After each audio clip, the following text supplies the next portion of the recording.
Hello, everybody. Welcome to Blockage. I'm Celine, and we have another special episode today. Today, I have Miss Amy Adler, and I'm excited to have her because you will learn so much from her. She is a powerful voice in this new world we are creating.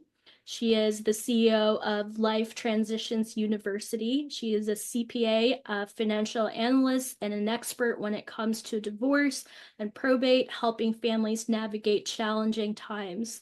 She's worked with Fortune 500 companies and is now redefining business.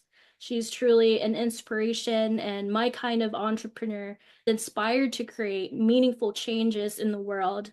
And she's really dedicated in transforming the financial advisory landscape. And I'm so excited to have you today, Amy. Thank Every you, Celine. time I see you, you're just oozing with Leo energy, and I Oh, freaking love it.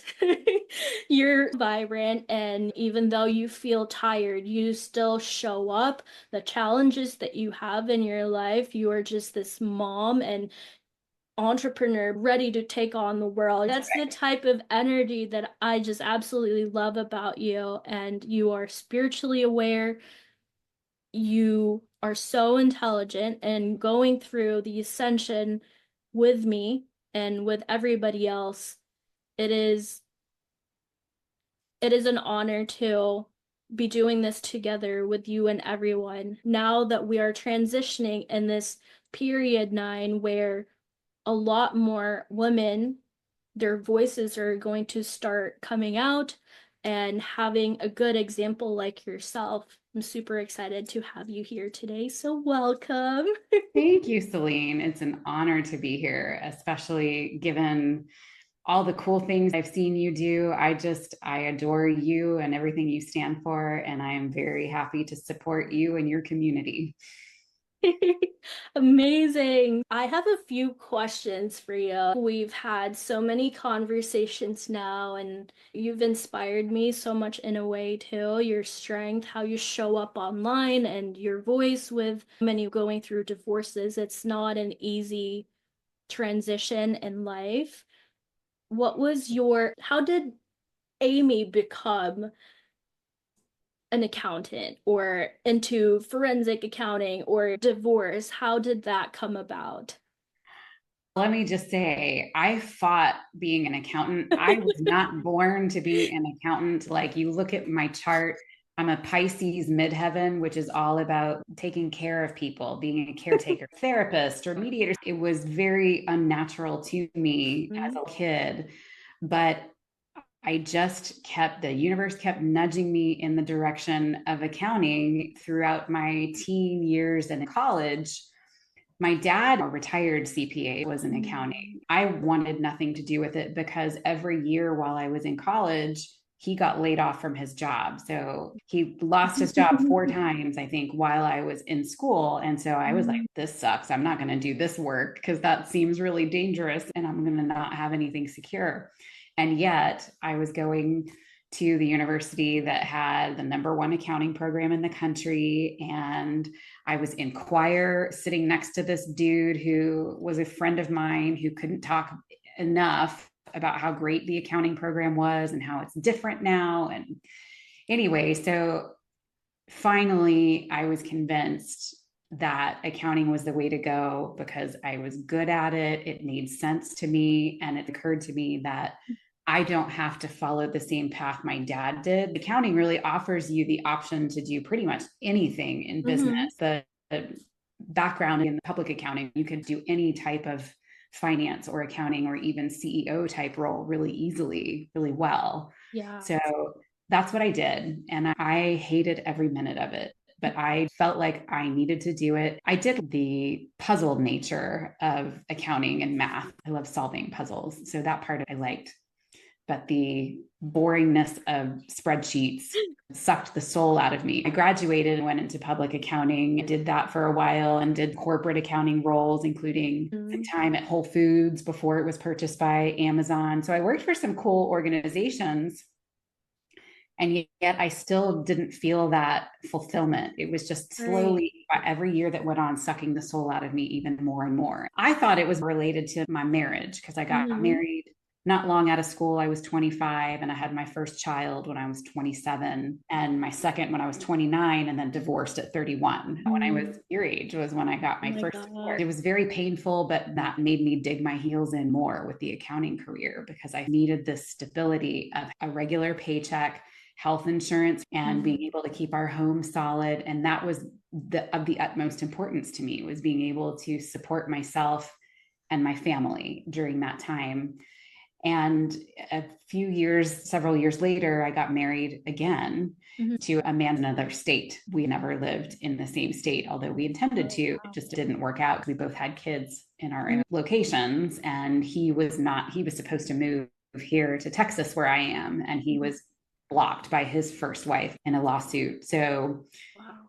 we ended up getting divorced because that long distance marriage definitely did not work very well with both of us being single parents of young children trying to travel back Mm. and forth. It caused so much stress. He didn't like it when I wanted to give up and end the marriage. And so that divorce took a year to finalize. It went all the way to trial, and a judge had to rule on how our estate would be divided when we were married for 2 years. It was all because he refused to accept the information that I was providing him, which, by the way, is like a fraud examiner and an auditor background. Like, I'm providing you the financials and all the evidence. There's no disagreeing with it because the proof is there, but he would not accept it. He thought he was entitled to more of my money, which he wasn't. The judge ended up ruling in my favor. I got money from him in the end. So Mm-hmm.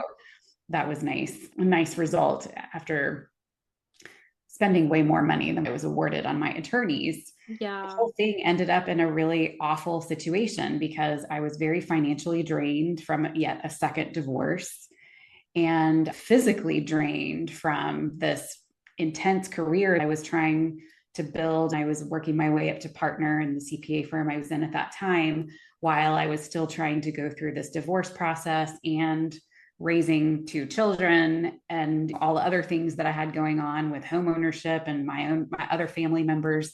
There was always a lot happening in my world that put a lot of stress on me, and it made me physically ill. About 9 months after my divorce finalized, after I had been seeing functional medicine practitioner and doing a lot of like hot yoga, I woke up Mm-hmm. one day and decided on a day I normally didn't go to yoga class. I was like, I need to go to yoga today. I went, and at the end of class, I'm in the legs up the wall pose, very quiet. I'm in this super zen, relaxed Mm-hmm. space, which I'm really enjoying because this is not a moment that I feel I get very often with all the other stressful things going on. All of a sudden, I hear a voice that says, Amy, you need to take your professional expertise and personal experience and help people through divorce. I popped up right out of the pose and I ran home. The class wasn't even over, but I was so excited. Where did this come from?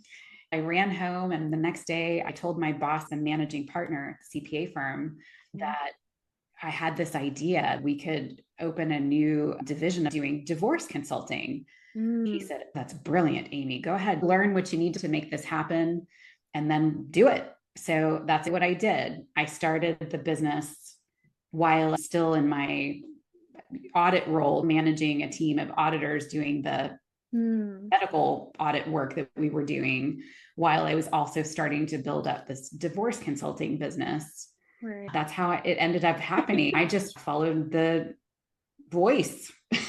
When a voice speaks to you, you do what they say. It's something when you listen to that intuition, your spirit guides, your higher selves, you will hear it so clearly and it will shift your life in a way that is so unexpected because I didn't know I was going to be in finance either. But I Yeah. struggled so much about money that it was my way to get out of healthcare, to learn about and heal about my finance wounds, and to use my finance background to go back and heal people. It's weird how life throws you curveballs, and I get plenty of questions even for younger audiences that I have. How did you know what you wanted to do? How did you get here. You just have to really listen to yourself. What are you passionate about? What lights you up? Even if you take a chance on taking a degree, it's not guaranteed that you will get a job. You were convinced that you have this piece of paper and then you'll get a job, but that's not the case nowadays. Like I always tell them, why don't you book a ticket, go travel, figure yourself out, discover who you are, and look at other people through mentorship, older people that have been through life. You really learn from them. Luckily, I've had the opportunity to get to know a lot of people being in healthcare, listening day in and day out, their stories, their health, how their families are showing up for them. So, yeah, it's interesting and where life takes us. Being a mom, having teenagers or kids in college, I can only imagine being a teenager now. Who am I? Who do I want to be? There's so many choices and the news. How do you help your kids through that? My role with them has evolved. If you had asked me 15 years ago, my answer would have been very different. Since my second divorce, when I had that sort of spiritual awakening moment, I've also become a completely different person. Realized I need to be a source, peace, acceptance, and love rather than discipline and rules. I was in that masculine space until my spiritual awakening several years ago when I shifted into that just acceptance and love. And so I've had the conversation with my kids many times, and they're not listening to me. They are listening, but they're not doing what I'm saying. And Mm-hmm. that's fine. But at least they know it doesn't matter if you go to college, if you spend 4 years in college, if you study underwater basket weaving, it doesn't matter, right? If you come out with a degree or if you don't, it doesn't matter because the world is changing drastically right now. Companies, if you want to go into the corporate world, companies are hiring people out of high school so that they can train people the way they want to be, to have their workers trained. So they don't care if you have a degree. In fact, they prefer you don't in a lot of places. In other circumstances, you may end up studying something that has nothing to do with what you actually decide you want to do when you grow up. Right. So take this time of transition between high school and adulting. Use that time to explore the world and the things that light you up instead of putting so much pressure on yourself to get a college degree. My son just got accepted into college last weekend. He's a Mm-hmm. senior graduating in May and relieved he got accepted. It's hard to get into a lot of schools these days.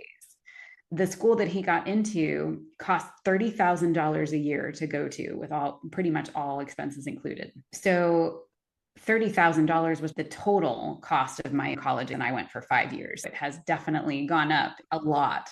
When you look at $120,000 for 4 years from a finance perspective, and for a kid that's graduating college, how much money are they going to make when they get out if they go into the corporate world with their nice little piece of Mm-hmm. paper degree? To pay back, to earn the money back that they spent takes definitely more than a year, probably a few. And Mm-hmm. most students have student loans that they end up paying for many years after that and are not able to save for retirement or other things because they're paying back these such large amounts on their student loans instead. My opinion and what I always say is don't worry. If it's not what you want, don't do it. If you need to quit, I don't care. I'm not judging you. I'm not going to stop loving, respecting, appreciating, supporting you Right. because you decide to do something different. It's your choice. You do what you want. Yeah. That's key, to be that sense of safety and support for the kids rather than judgment and expectation. I'm glad you could be that for your family with your expertise and having so much knowledge about how the finance world works because you're setting them up for already being in debt. It's not a good ROI of your investments, right? You're sending your kids to school to be in debt so they could be in the hamster wheel of the 9 to 5, suck their souls So they don't know what they want to do. And that is it's so backwards. And yeah, there's so many opportunities now. I'm grateful for my mentorships, putting myself out there, discovering the world for me, because I came here as a international student from the Philippines. I was 16 years old, a new country. I already spoke English, but what now? College is so expensive, and I had to figure a way out. And having two jobs in college, eating peanut butter jelly and ramen every night because I didn't want to be in debt at all. And yeah, just finding your ways. Like there is no guarantee, but it's part of your evolution, right? As a human being. It's tougher now, but it's also a gift that you can emerge throughout all of this. Yeah. I agree. Yeah. And what you touched on too, that is so incredibly important and such a huge problem with our education system is that kids don't get educated about finance in school, in high school or middle school. It falls on us as parents to educate our kids about these things. Otherwise, they get launched into the world as adults with no clue about how to manage money. They're coming out of college with $100,000 of debt if they borrowed all of their education money, and getting a job and having to figure out how to budget, or even if they Right. most probably don't budget if they don't know that it is important from a parent helping them. Yeah. So we don't set kids up for success in our education system. We really do a major disservice by not including this as an essential component of the curriculum. Especially if you're a parent who doesn't know a lot about finance. So Right. it just creates this cycle and patterns of the same thing, and it creates health problems within all of us. So let's talk about your healthcare experience. I also worked in healthcare finance and health insurance industries in oversight organizations for 10 years. A big part of the work I feel called to do is in that space, in the financial space portion of it, although I have my own personal opinions about healthcare, sick care, Western medicine, big pharma, all of that too. I think the first things that I really want to work on are related to the financial pieces and people's individual health insurance and healthcare costs. What parts of the system did you notice seemed broken as you were working through the healthcare world? While in healthcare, I saw a lot of data, chronic patients who were severely sick on average, maybe 5 to 10 medications. That's like a normal everyday for them. They would literally bring me bags of like trash bags of medication and then would pour it right in front of me. As, can you sort this out for me? Because a lot of them are elderly or they just have so much going on with their bodies.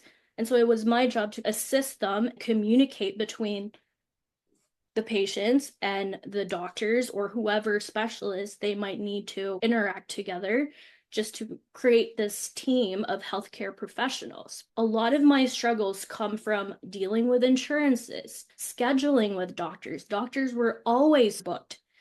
Patients were having trouble paying for medications.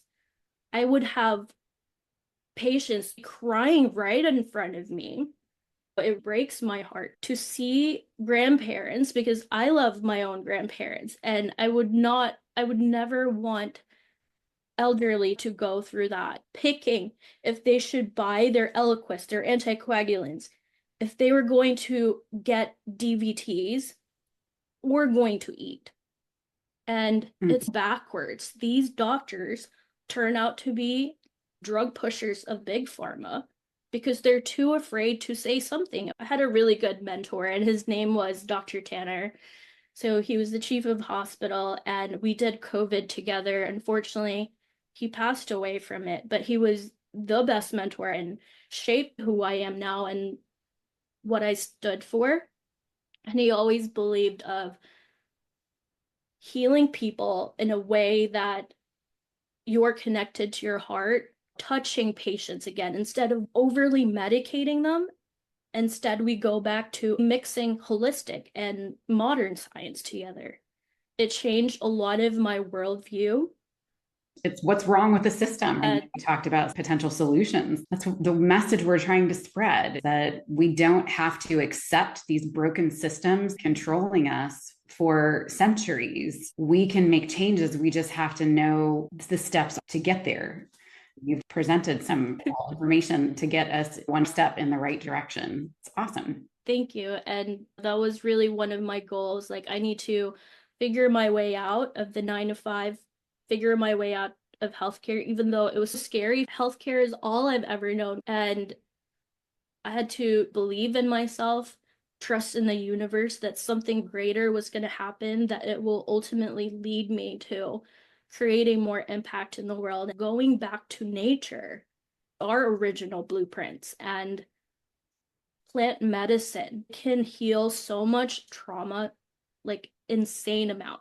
And if doctors and healers can work together, like how much we can heal ourselves. So I'm looking forward to that. Me too. You've been through your own healing journey. How has that changed your worldview? And you've worked in healthcare, seeing finance and healthcare together. It's a unique point of view for you. My journey has been long for my own health issue and recovery, and I'm still in the thick of it, unfortunately. It has been very frustrating, expensive, and time consuming.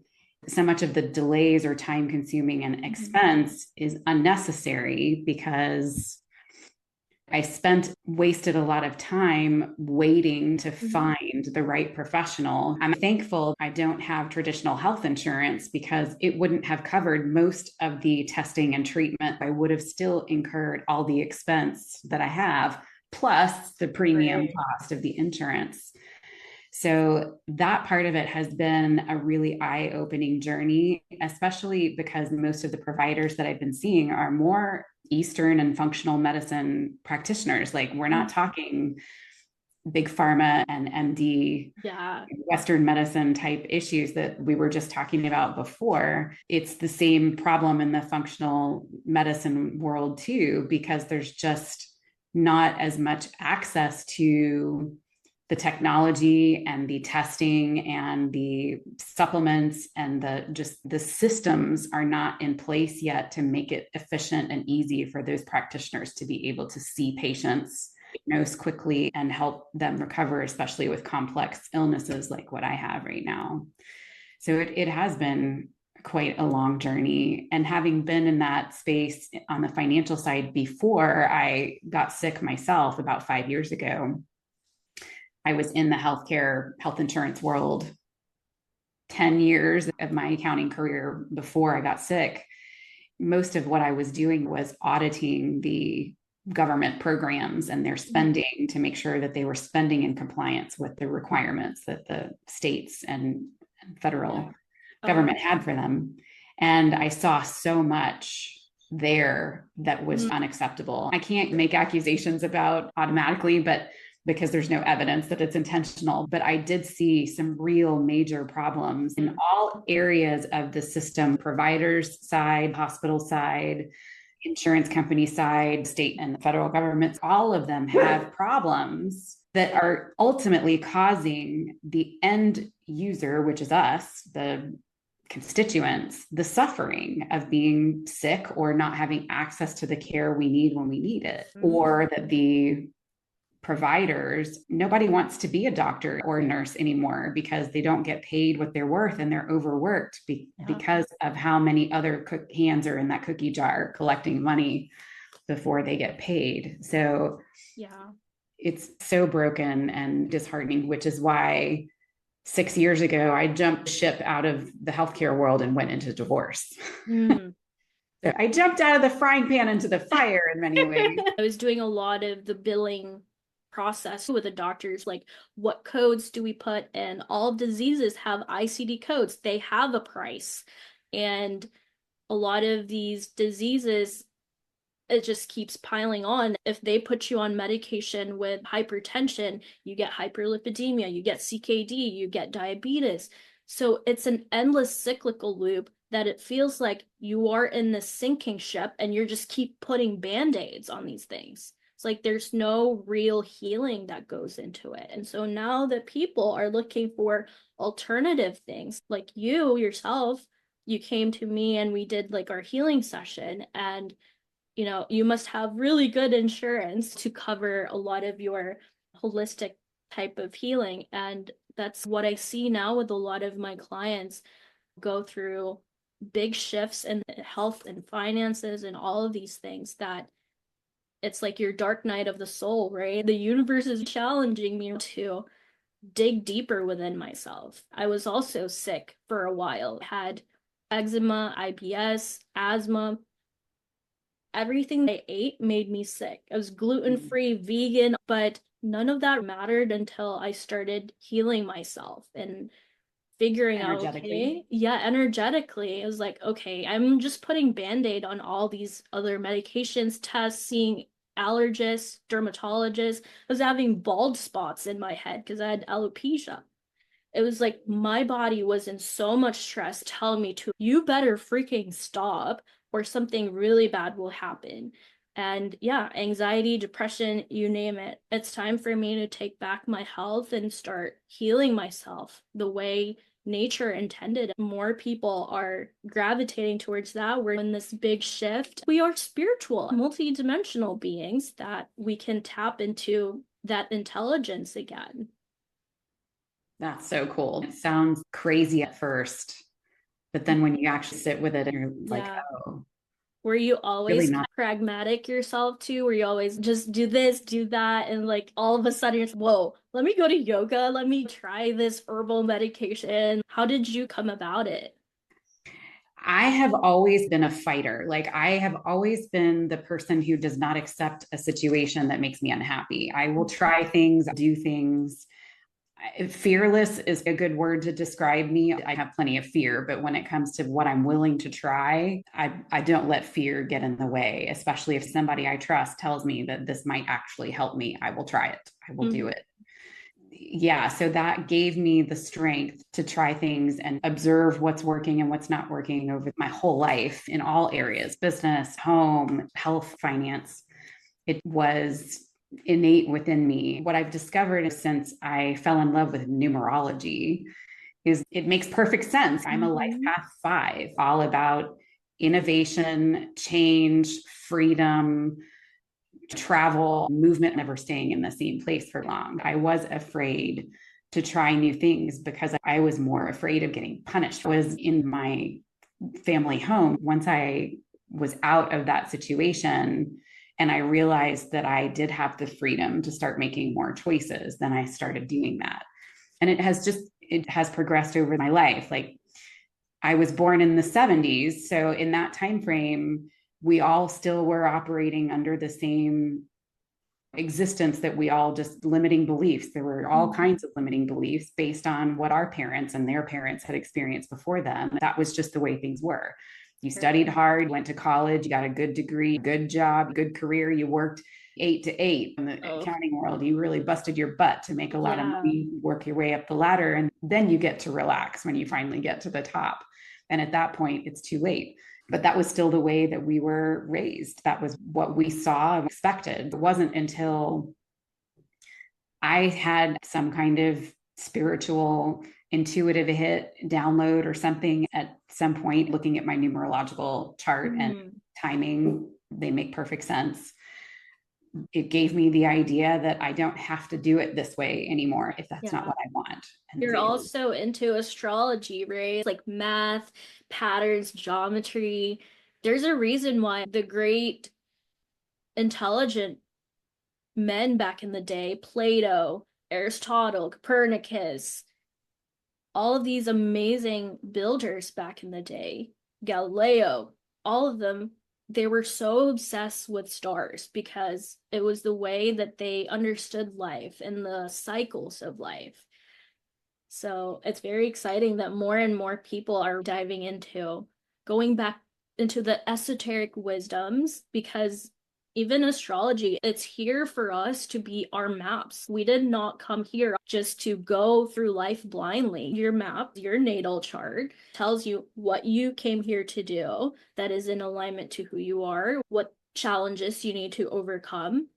And once it clicks in your head, once you get a reading, a proper reading, whoa, you're reading my mind. That's the kind of data people need to see to believe it. You asked me about the evolution of that too, that coming from the audit background in finance and accounting, like my job was to verify the accuracy of information that people were reporting. That is the epitome of a seeing is believing personality. Yeah. I did not accept something as truth until you gave me hard evidence and I could verify it myself too, right? Mm-hmm. And so when the concepts, the spiritual concept, astrology, I've known about for my whole adult life for sure. I knew about it as a teenager too, but it was just the horoscope that was in the 17 magazine when I was a kid. Right? That would be just for Scorpios. I'm a Scorpio. So I'd look at it and I'd be like, oh yeah, cool. This is going to happen to me this month or this week. And that would be all I would pay attention to. And then it didn't happen. And I thought, oh, this is bogus. But later I realized astrology is more than just your sun sign. That horoscope doesn't apply to every person whose birthday falls in that month. It took some adjusting, but I looked at my astrological chart, birth chart, numerology chart, and started learning about human design. I started seeing the accuracy is too specific. People are like, oh, that's so general. That applies to so many people. That's why it works. Right. I'm like, no. You can really hack your life and get a shortcut. Instead of waiting till you're 85, I should have been doing. You have your natal chart to figure out the pieces of your life. It's so interesting. Let's talk more about that from the perspective of your work now. How do you use that information with your clients to help them heal and grow? I feel like my coaching style is very flexible because everybody has a unique challenge in their lives, unique circumstance that it's hard to just generalize everybody. But even just having somebody that can look at your natal chart or tap into... You can use me as an example if you want, if you remember what we did. Yes. The way I do it, I mirror what you are feeling. I tap into different parts of your body. During my awakening, I connected to my highest self, my spirit guides. It takes a while to master your skill of intuition because we're all meant to be psychics. Like, it's not just for special people. We are all going back to source. We are spiritual beings having a time-bound experience, and we need to start remembering that. When moms feel it's like something's not right with my child, it's like this instinct that we have, or I'm about to get a text, and your intuition is right because that is you, your higher self, giving you these clues. And once you start picking up your messages from your spirit guides and other beings that want to connect with you, this can help you guide your life. The root of Buddhism is finding your guide. And a lot of, especially Tibetan Buddhism, they talk about your clairvoyance abilities, even in Hinduism. But so I tap into your highest self and they give me patterns within your body. And I feel where the weight is in your body, any cords that needs to be removed, because we are carrying on eons and eons of karma. And through that, I combine my healthcare background with spiritual concepts. And once we identify the patterns in our bodies, identify where are our blocks. If we have money blocks, if we have some type of fear, like overworking, perfectionism, imposter syndrome, there is a underlying pattern that is accommodating that behavior. Why can't I save money? Why don't I want to learn about finance? Why don't I start creating habits that are good for me? Maybe there is a fear stopping you. Maybe you're afraid to show yourself, or you've been through childhood trauma. You don't feel loved. You don't love yourself, or you have lack patterns. It's about untangling those strings so you feel lighter, alive again.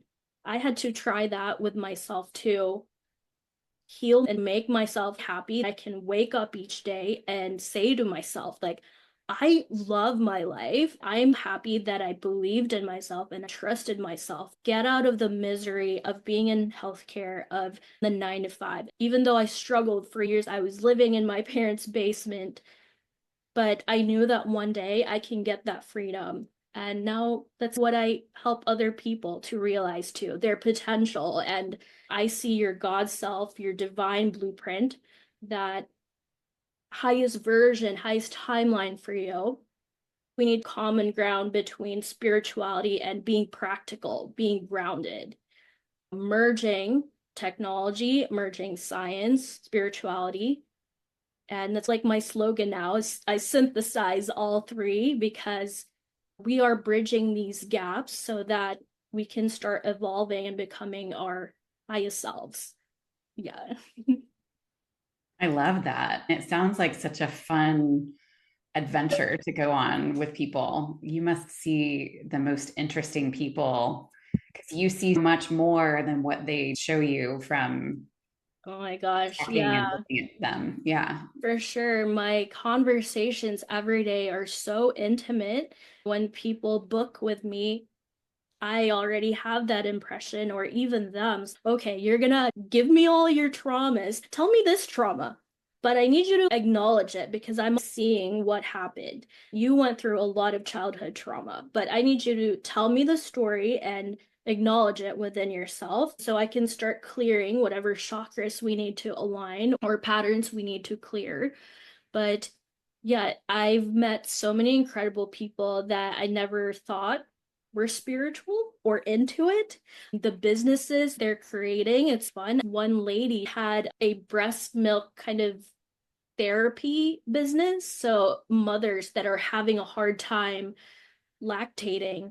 So she created a business out of that. I met you. I met like just so many incredible people, and our conversations are always so intimate. When I meet people that are still trying to soften their hearts and open themselves up, it can be daunting. That's my normal everyday, and just being able to help people sort that out. It's like a spaghetti bowl. We unravel and slowly, hopefully, you start feeling lighter. You have clarity within your mind. I think that's where a lot of the confusion, a lot of the disharmony within ourselves, because we lack clarity within our lives. Yeah. In talking about this energetic healing work that you do, it occurs to me that it might be helpful for people to hear how that flows from the energetic healing space to the physical manifestation of the healing. Like, as soon as you do this trauma healing and all the clearing work that you do in the chakras and all of that stuff, then is it instant they feel better and they're no longer sick or hurt or having aching muscles, or what happens? The way it works is layers and layers, right? The same way when I worked with you, the next day you feel like this energetic hangover and you're just like, whoa, it's like a truck just hit me, because we are reprogramming your nervous system. And I'm just the messenger. It's my highest self, it's my spirit guides doing this with you. When they're reprogramming your nervous system, it clears several of your body parts. A lot of the anxiety is always located in the chest, in our submandibular lymph nodes. Our thyroid endocrine system is huge. Our heart is a big electric system.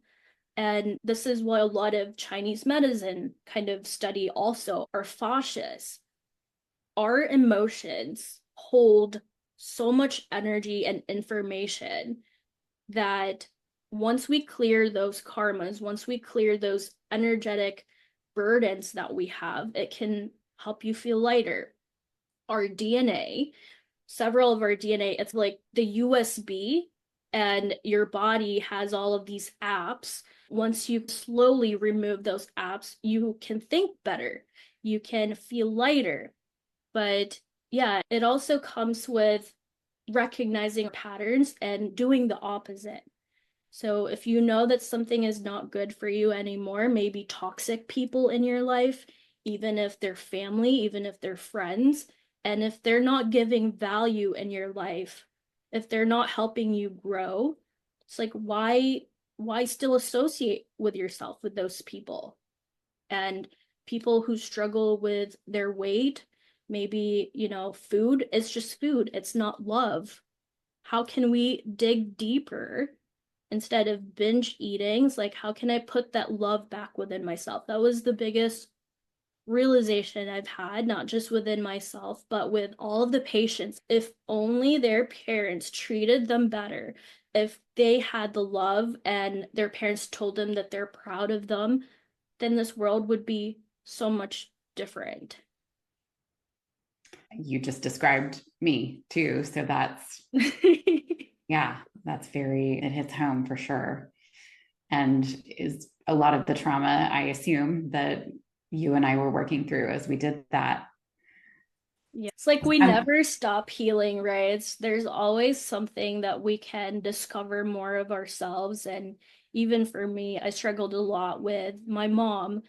I grew up with a narcissistic parent, and my dad, I only saw him maybe twice a month. And I struggled with my self-worth, with showing up. I always had to perform for love. My academics, if I was going to violin classes, sports, chess, whatever it is that they were making me do, it was so rooted in, okay, if I don't do better, I have to work harder. That mentality carried on to my life now with my careers. Like, I burned myself out trying to please people, trying to please my family.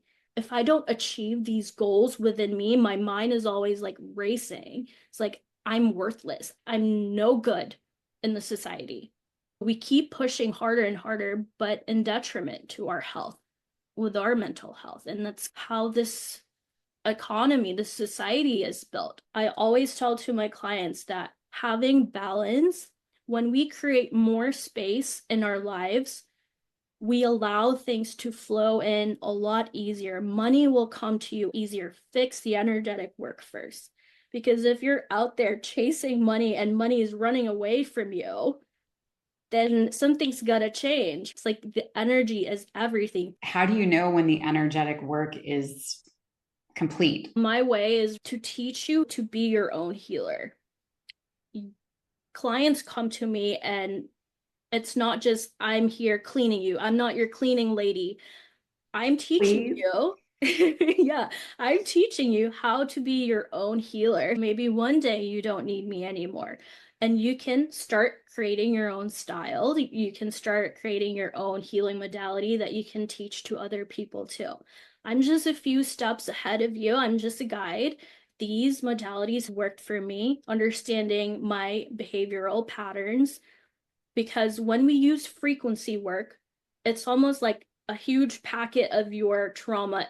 If you have been seeing a therapist, and a therapist could be 5 years into therapy and nothing is changing, like frequency work is a lot faster. We can zip file all of your trauma. You might feel like you're energetically hangover the next day, but trust me, you're not going to repeat those patterns anymore. And yeah, again, it's continuous healing. Even as a healer, I still see performance coaches, I still see mentors, because we're always trying to excel and be better in a much more grounded and balanced, that we don't burn ourselves out. I'm reminded that the last time we talked, while we were talking, your higher self decided to do some healing work on me while we were chit chatting. I started getting woozy because if I clear you, I feel it in my body. It's, oh my gosh, she has something in her shoulders and back. I feel it too, whatever you're feeling. I know my baseline. And if I feel this pang, my clients always get shocked. How do you know that? Because I feel it too. I'm mirroring what you're feeling. And what did you feel right after or the next day? I had the worst headache in the world, like you said, hangover. And I definitely was just so tired. Days afterwards. It wasn't just that next day, it was for a while. Really? Yeah. So you must have done a number on me. That's good. I was seeing your videos. She's moving through a lot of layers now. I've had clients where they've been asleep for almost 2 days. I've never slept this good. That's your nervous system recalibrating. Instead of being in therapy for years and years, putting you into 0 point. 0 point is right below your hara line. So a lot of times when we are always thinking ahead or in the future, in the past, we're not in 0 points. Being in 0 point is being in nature right here, right now. A lot of people can't hold their attention is because it's like your soul is here and your body is here. And it's always like misalignment of it's like your higher self can't locate your body. And so when we align both of that, then you are more present. Your embodiment practices come online. The more in tune you are with your body and you start to heal those patterns, you start to be in 0 point and everything flows in your life that way. It's So it's so a lot. interesting and fascinating. This is going to blow the minds of the finance world, people who listen to my stuff because it's all about finance. So this may be advanced spiritual stuff for them to talk about some of your crypto work. Yeah. Because I'm really curious anyway how you came to the decision that crypto is the way to go and what you think is going to happen with that and the dollar going forward. Yeah. Once you realize how the banking industry works, the technology behind the blockchain, cryptocurrency, why so many wealthy investors are starting to invest in Bitcoin, you start to wonder what is it with cryptocurrency that is so popular right now? Everybody's talking about it. And like, how is this changing the way we conduct things? So, understanding what does a bank actually do? Are banks in the business of deposit? No, because is it in the business of reserve banking? Is it actually fractionalizing reserves or in credit creation? Banks are in the business of buying and selling equities, so they make a margin to make a fee. They are the middleman that creates credit. Credit is not essentially a bad thing. It's when you create credit that has no GDP or no real growth, but now it's not our fault. We've been pushed and forced into DeFi because in the 1980s you can probably buy a house a lot cheaper for thousands of dollars. And Yeah. they forced us into speculation because the whole market is propped up on imaginary money because no one wants to hold the dollar anymore. And it's the biggest scam thinking that a dollar is equal to a dollar when the purchasing power is a lot lower. They're stealing our time and energy through currency. And now we're finding other solutions, other alternative vehicles to put your money to preserve it more long term. And Bitcoin is one of those ecosystems that happens to be monolithic, that has already built the foundation, the brand reputation that it works. And there's so many other coins out there, other networks, and we have been put in this situation by the money printers. And so crypto is another option to get out of the hamster wheel. So why not consider it? And if we keep printing money, it's going to keep getting siphoned and filtered into every asset class, and houses will increase, everything will start to increase, and we will see everything crumble down. Learning more about decentralization, right? When we create our own coin and creating more value in communities instead of money that's just getting printed, moving that more into a more community centric type of currency that everybody can benefit, why not? And one of our projects, we have liquidity pool, we Mhm. have tokenized real estate. So everybody gets a piece of the cake, and we make this cake even bigger and better. So not only the bakers are making money of it, it's like the whole community has this big cake. And as this cake keeps getting bigger, we each get a piece of it. That's how we can be our own banks, because we're cutting out the middleman. Once you understand, it clicks in your brain. It's like, this is the kind of world we are creating. This is why Trump and Elon and all the other business people, Silicon Valley is so bullish on crypto and AI, because this will help us get to the free world we want. Yeah, I agree. It's fascinating. And that was really helpful of an explanation. So thank you. Mhm. And we are not financial advisors, we're not licensed and all Yeah, that. So we no, are just a just my couple of opinion. spiritual folks who happen to know some things about finance. Given that disclaimer, is there any advice that you would give to someone who might be new to the crypto world about how they can learn more and or consider whether investing might be right for them?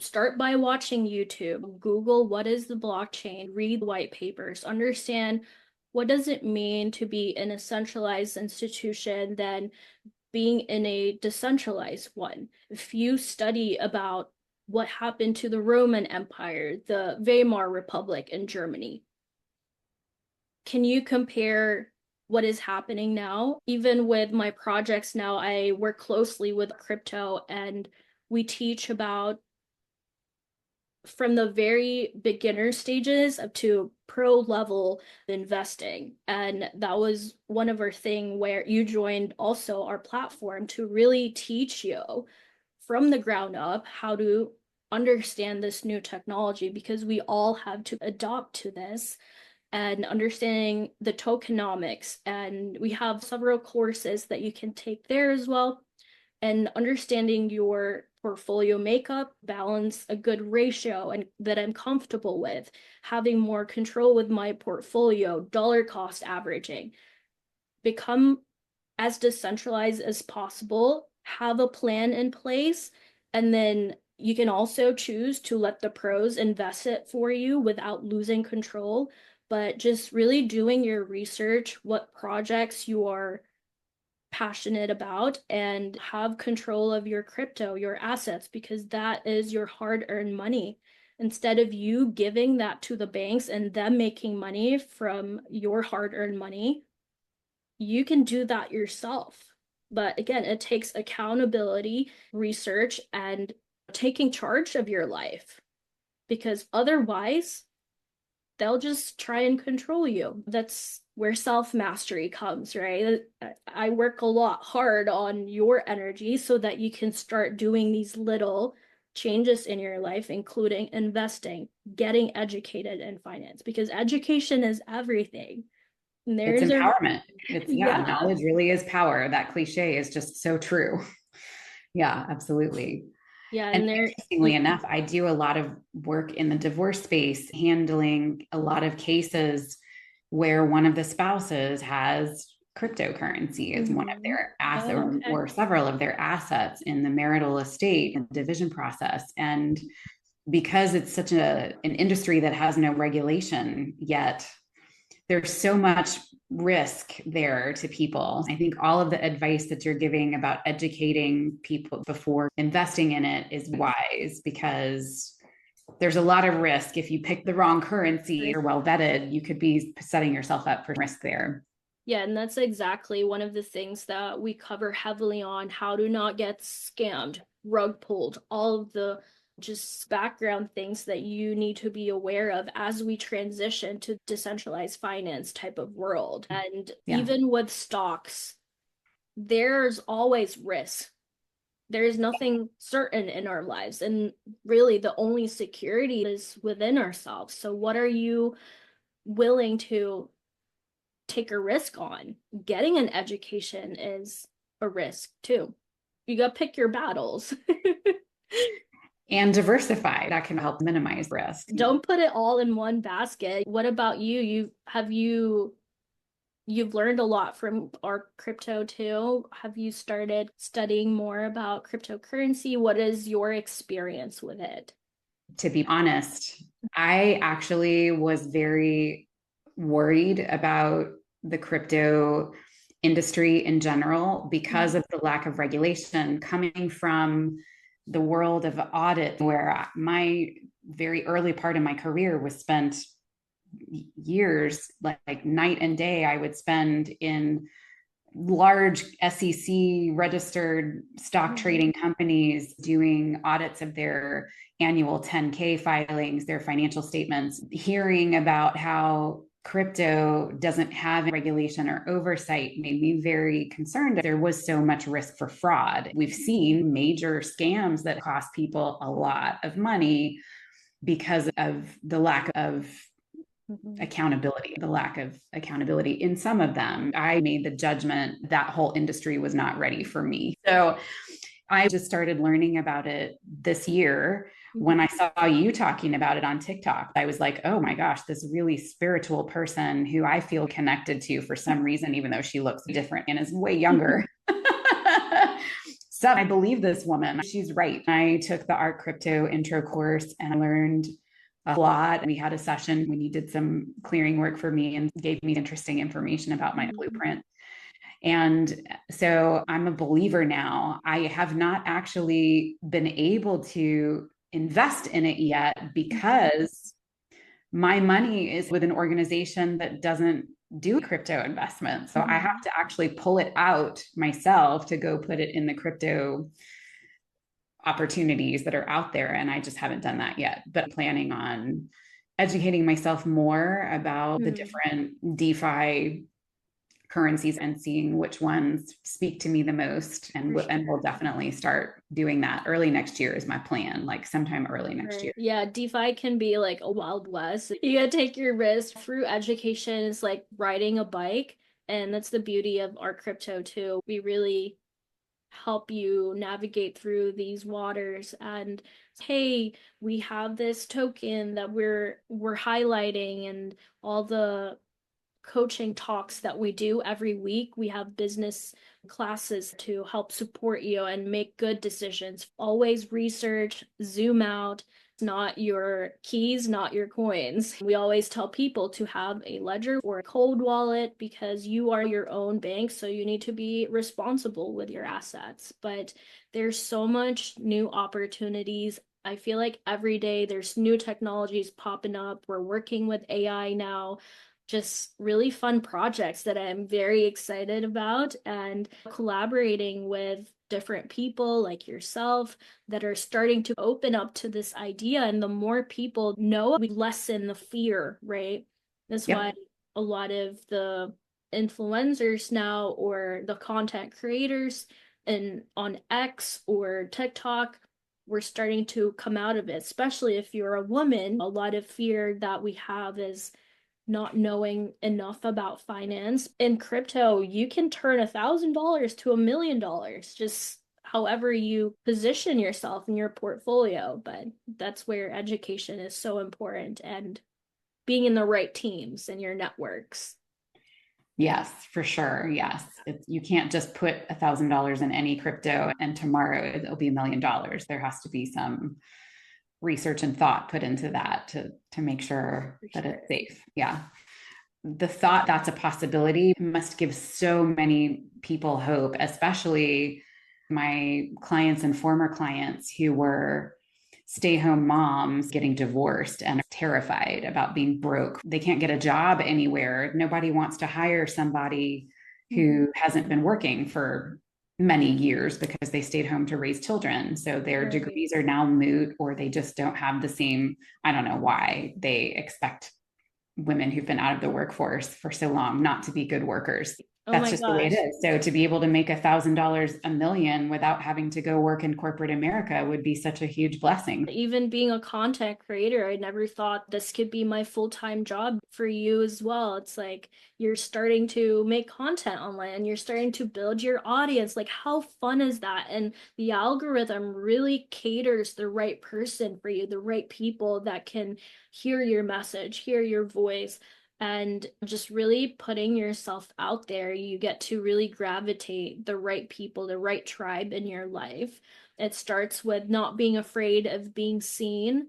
I love that you are merging finance, spirituality, and numerology because it is vital in discovering ourselves. And we shouldn't shun these esoteric teachings and ancient methods that they've used for eons and eons, because why question it when if it resonates with you, right? It's like it can really help change your life. What are your kind of future plans with your how you envision finance? What is your take on? I am definitely a believer that there is plenty of money for everyone to live comfortably and do the things they want in this lifetime.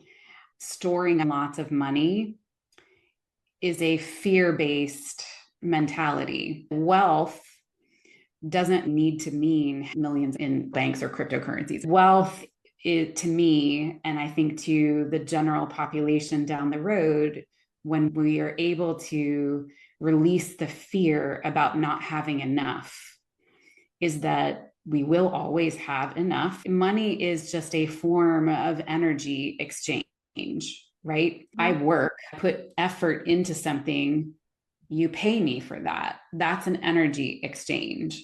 And we've been operating under this methodology or system that certain types of work is worth more than other types of work, which is this like level based system that is unequal and unfair to many people providing valuable, needed things. My vision for money is that it's just like air in the bank. You just grab it when you need it, even tied to work. AI is growing. I fully believe AI will take over all of the mundane work and even some of the more complex work that humans currently do. Right. Down the road, there will not be this exchange of money and energy for work. It's just invested or there when you need it. Right. It's a collective pool to be able to get the things. And money won't be the only source of exchange either. I believe that there will be a lot more bartering. There will be a lot more community-based giving and taking. Like in Israel, they have the kibbutz environment where everybody lives in a community. They all have a job. They contribute, but nobody gets paid or pays. They have a job, a place to live, and food, and they're self-sustaining. Not entirely. They still have to pay for electricity and phone bills, but for the most part, it's very self-sustaining. I feel like that's the way we will be moving as we move into this upgraded new earth world. We started with bartering. We were trading cows, and we realized that maybe we need something that is not, it's not going to get rotten. And we moved into coinage, and then we moved into certificates, paper, but it's carbon-based material that even trees can be as valuable as money, but it is a lot of money because we give value to it. I went to a Basquiat exhibit, and his paintings are literally like a 7-year-old, and it's valued like millions of dollars. This isn't worth millions of dollars, but we give value to it. A lot of cryptocurrencies are now. We can start creating our own coin. We can make liquidity pools. Endless possibilities. It's a matter of finding the right people, educating ourselves. The more professionals we have that can be open to this idea, and even with you being an accountant, working with lawyers, hey, why don't you study about this stuff? Because it can benefit everybody. And yeah, especially with women having more empowerment, not being so afraid to learn new things, because change is good. It's a way to disengage and stop feeding the powers controlling for so long. If you stop eating sugar, the candida dies. It's hard.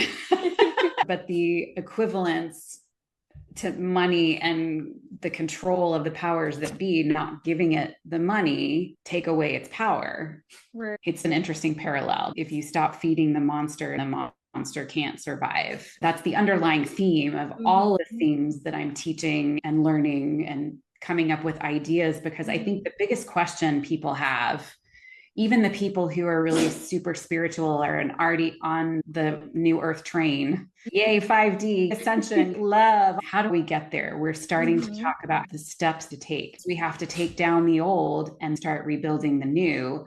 Right. Or at the same time, we can start building the new very slowly while we're taking down the old so that Yeah. there's something there available and all ready to go when the old falls away. That's a smooth transition.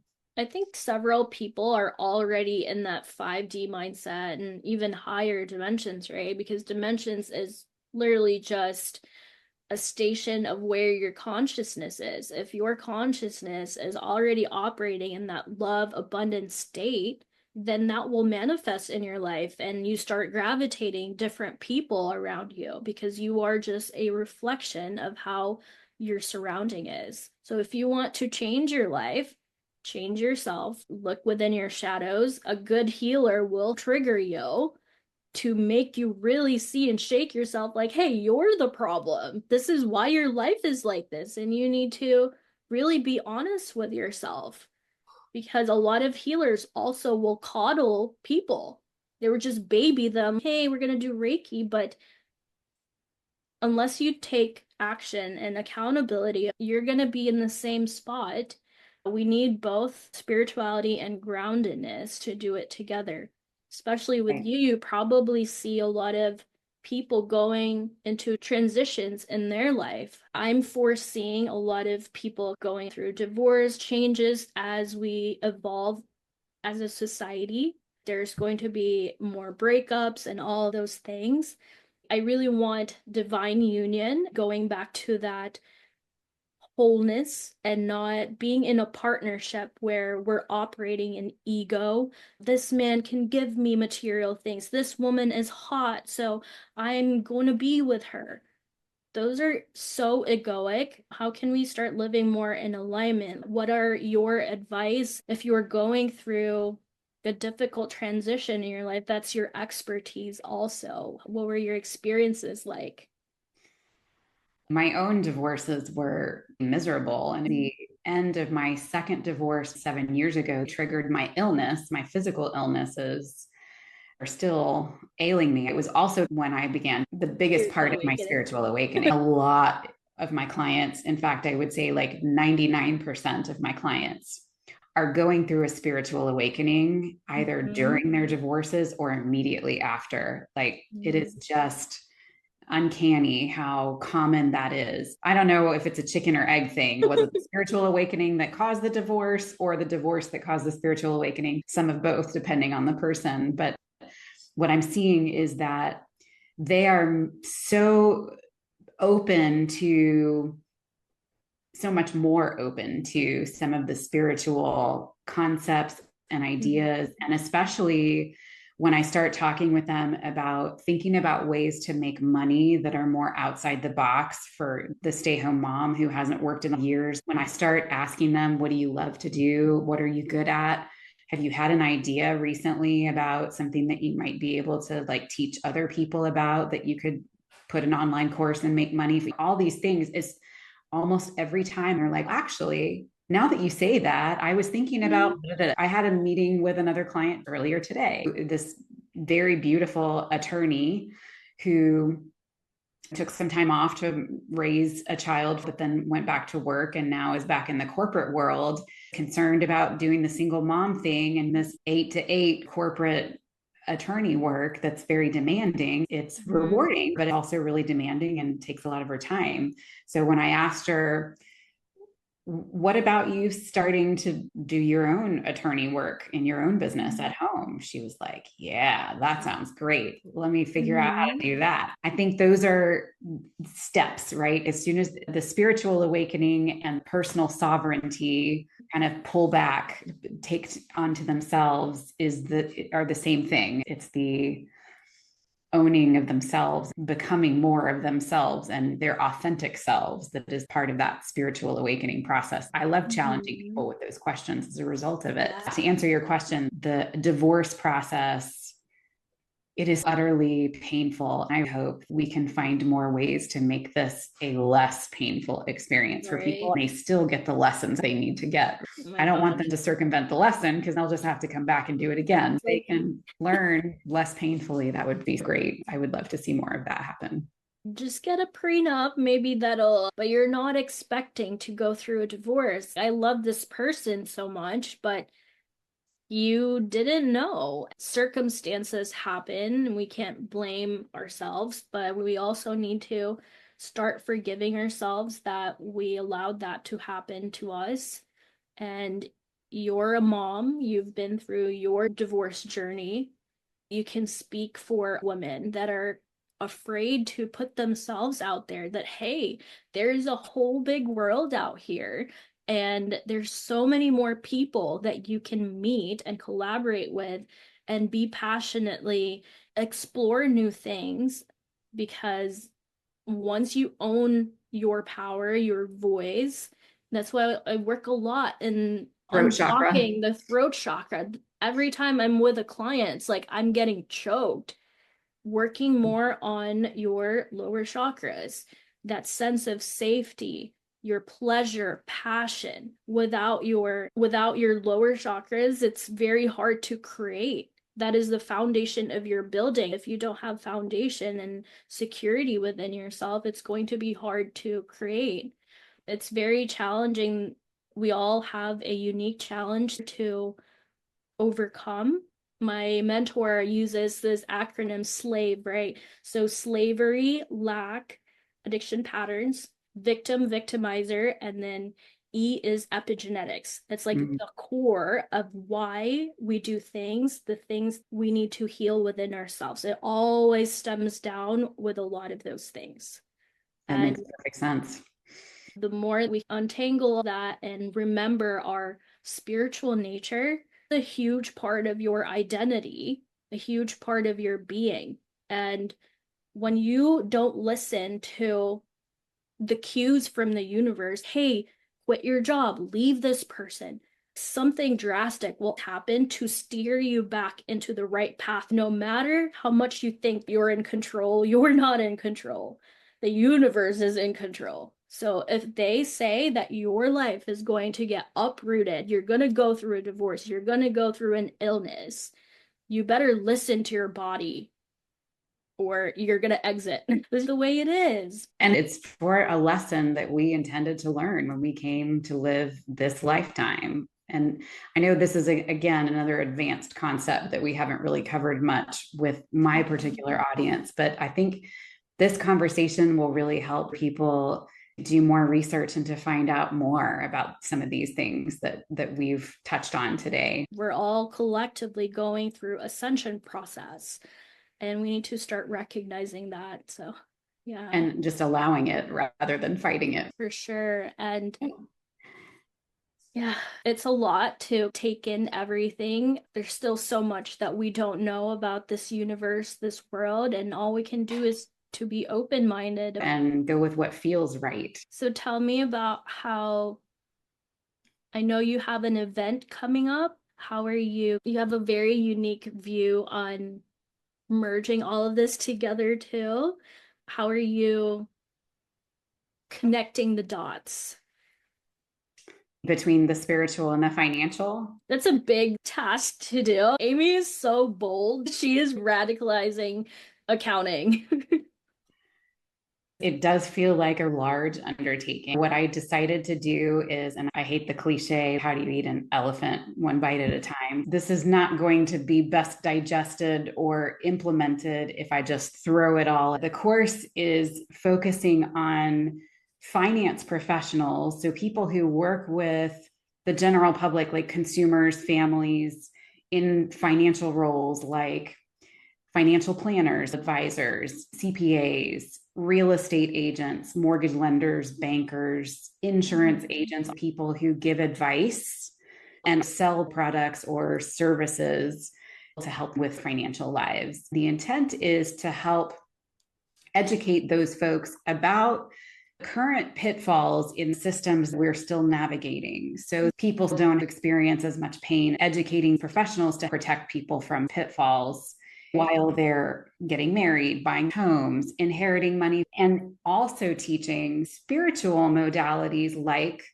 numerology, human design, gene keys to demonstrate tools from the universe that they can use to understand their clients on a deeper level. So when they give advice and help protect them from pitfalls, they're advising in alignment with their client's highest good. It feels disjointed because part of it is very technical, like community property laws in different states and what constitutes separate property, how to handle that from a financial planner's perspective, what to do about that, those kinds of things, and budgeting and those real specific technical topics in finance. Professionals will be well suited for understanding and introducing these concepts to them that are a little bit more woo woo, that are a little bit less understood and known, and just to help give them an introduction so that they can get their feet wet a little bit and start seeing that there's more to life, and that if even those already aware can start understanding the practical application in their work. The intent is to connect more people, to build deeper, longer lasting relationships in business. Business relationships become personal relationships in this way. And part of that move to a higher dimension is about us being connected and realizing that we are all a part of each other. And this helps to just elevate the whole planet, and our behaviors even are more loving and caring towards each other. So it's one step. It's a small step, but it is. See, it is very this is important. why I just love your energy, because you have this just lioness type of energy about you, and you're so well spoken, and you know your truth. There's always like power surging through you, and it's so incredible to watch, because this is the type of energy that I want women to embody, like other young women to embody, to have more love and reverence within our bodies, with how we decide and the relationship that we put ourselves into. And we need moms like you. We need business women like you, entrepreneurs that can empower other women. We don't have to divide ourselves between the masculine and the feminine, because we all have that within ourselves. The more we integrate those polarities and have some type of unification and just being able to amicably sort things out, that we don't have to keep paying huge amounts of attorney fees. And you probably have a lot of experience with that. We spend thousands of dollars just litigation and all of that. Exactly right. And thank you for that. That's such a huge compliment. I really appreciate it. It has been a long process getting here. I finally feel confident in my words and what I have to say, that I can communicate in a way that gives people hope and inspiration, that they can live their best lives too. It might be scary, but facing those fears and moving forward will get them much farther in life than staying in that place of fear. My life story that's helps. where confidence comes from, being able to come out better than you started. I think of my little niece. She's just over a year old and learning to walk. The look of pride and excitement on her face when she takes a step melts my heart, which is just the most adorable thing. But that is essentially what gift we are giving to other people, just by talking about and showing people what we are able to accomplish with a little bit of grit, and also a little bit of trust, a lot of trust in the universe.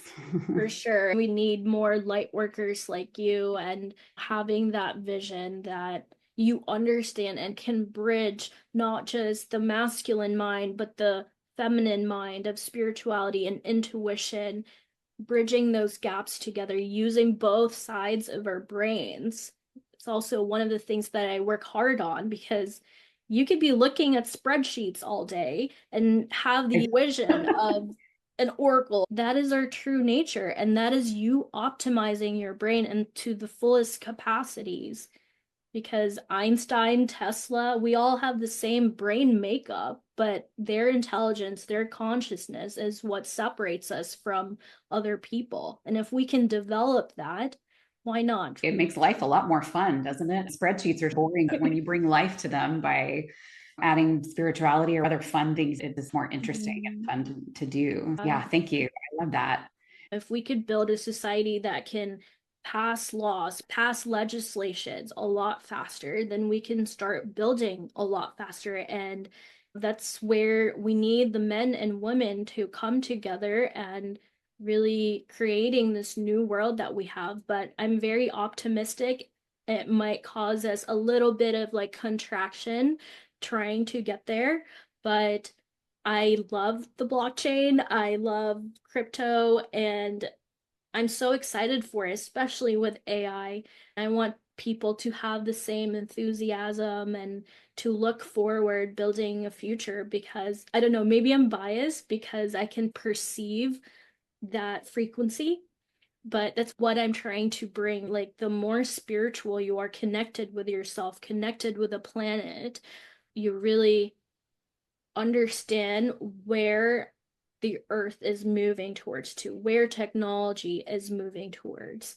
What about you? The healthcare will be interesting because big powers support the side that won. It will be interesting to see how that's navigated because those systems, massive overhaul to continue. So, one of the interesting intuitive hits I keep feeling, that's my prediction, is that when you piss people off enough and hit rock bottom, things start to change. That's when enough people get mad, willing to risk something to make a change. You start actually really thinking about and considering what's the best next step. And I think that the group of people that did not win are the people who are going to be able to affect those changes. And had it gone the other way, I have the feeling it would take a lot longer for those changes to start taking effect, for the right group of people to get mad enough that the right steps would be taken.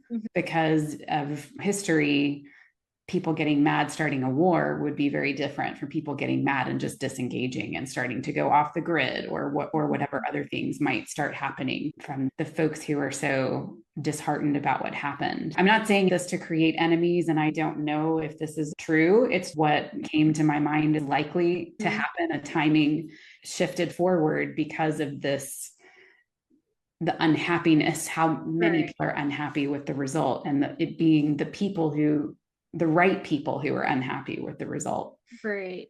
Slam the US with the worst all at once so that we can get it out of the way and move on to something better and faster. The US is still young as a nation, and if you compare to Europe and China and all these, they've been around for dynasties and thousands of years, and we're still the new kid. But yeah, what about you? What is your advice on people that are going through these transitions now as a mom, and you see people go through massive changes in their lives? How can you better prepare yourself for it? Even choosing partners, what would be your advice too? Not yet in the divorce process. So people Yeah, who have not gotten exactly. married yet, or people who have just not decided to get divorced. Yeah. Choosing partners, there's not a lot of choice sometimes. The universe is in control. Both of my ex-husbands, we had agreements before we came here to have the relationships that we had, and I wouldn't change that at all. I wouldn't. I don't know that I have any good advice on that front. But when it comes to people who are considering or who are thinking about divorce,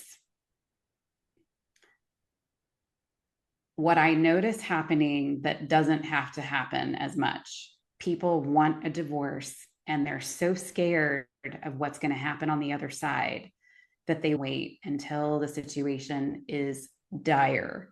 Then it becomes a contentious, angry process, way more expensive than if you did it when you were still fairly rational and knew it was time to move on. When you have that intuition to get out of the situation and start seeing red flags, that's the time to notice them. That's the universe giving you a little tap on the shoulder. If you don't take notice of the little Mm-hmm. messages, they get louder. And so that's what I mean by the divorce being a really painful, unpleasant experience, because you waited until the universe caused a big storm in your life. Right. If you're getting the tap on the shoulder, listen to it.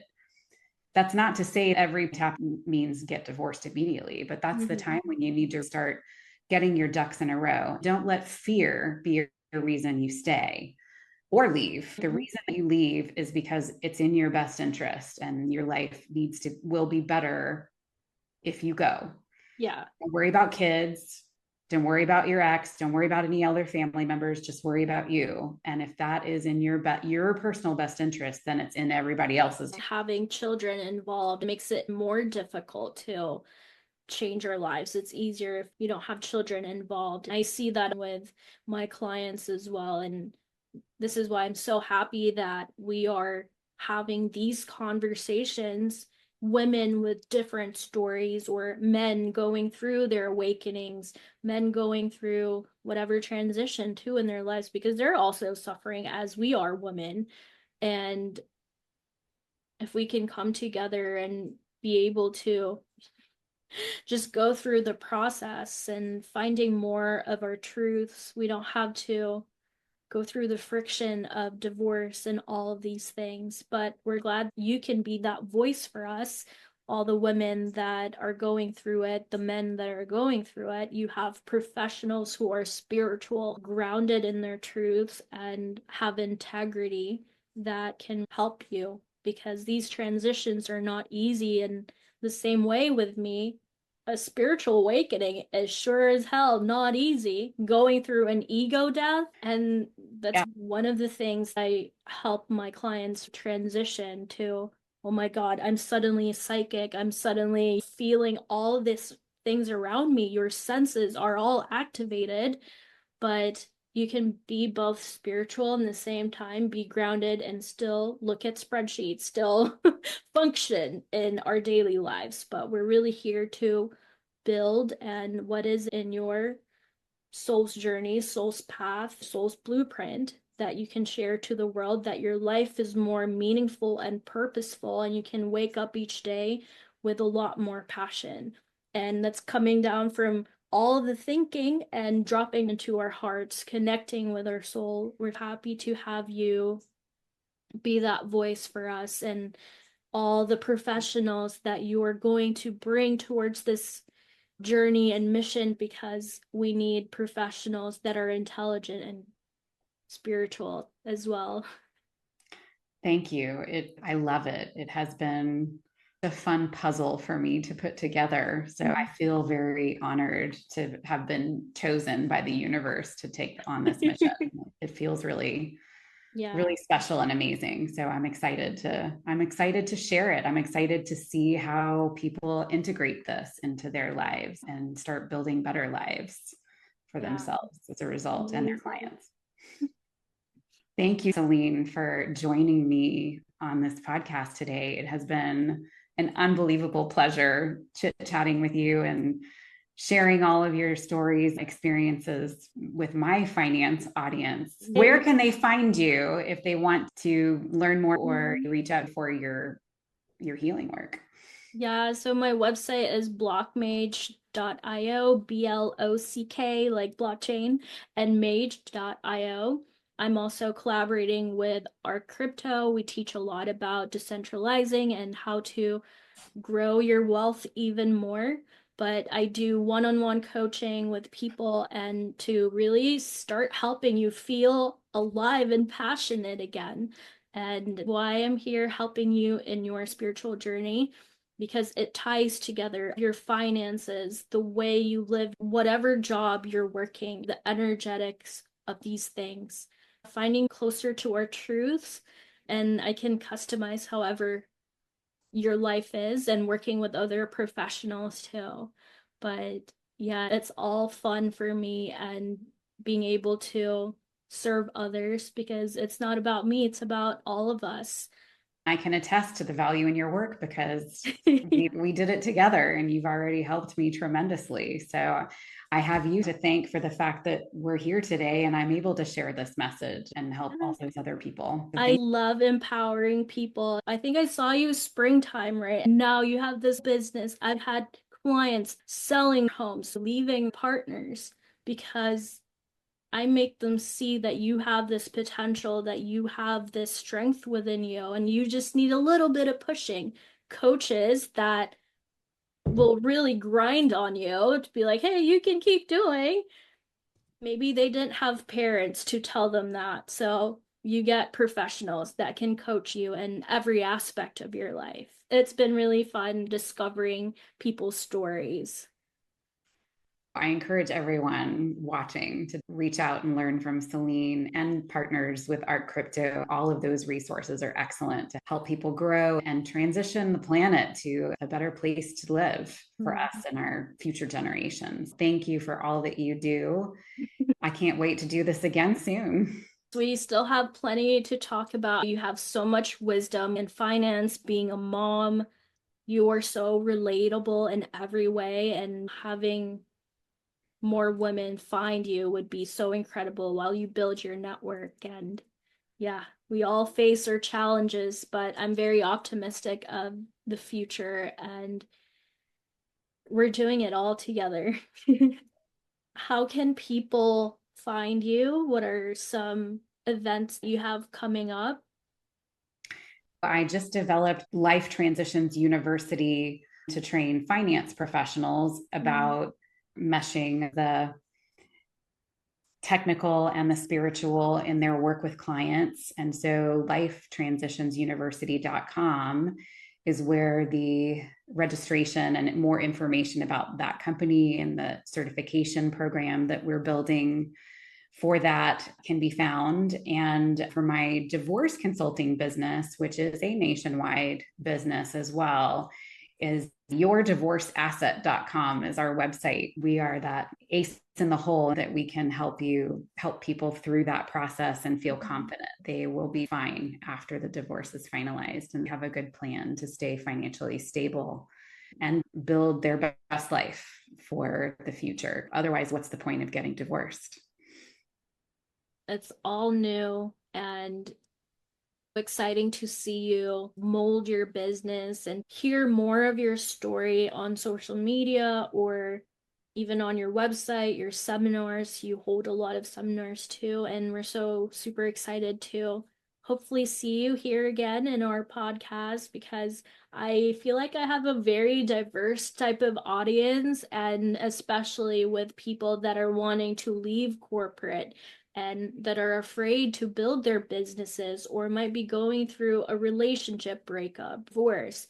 Really having people that can understand the intricacies of life, finances, law, and taxes. We need support while catering to your spiritual transitions, especially now. I'm so excited to have you on my team and our network as we build together and just growing our community. We're all weaving our talents together. And yeah, That's hope to right. I love hope to it. see Thank you on you. TikTok, on Instagram. Where else are you? Yeah, TikTok, Instagram, and Facebook, LinkedIn. And I have a YouTube channel. Amy Adler Learning is my new business channel. Divorce Asset also has several videos that I like to post as educational things for Mhm. people to just keep in mind. I'm everywhere I can be to help share information and spread the word so everybody has Yes. access to knowledge. Amazing. Thank you so much. I hope to see you again and have deeper talks about life, being a mom, and spirituality. It's so much fun. Anytime.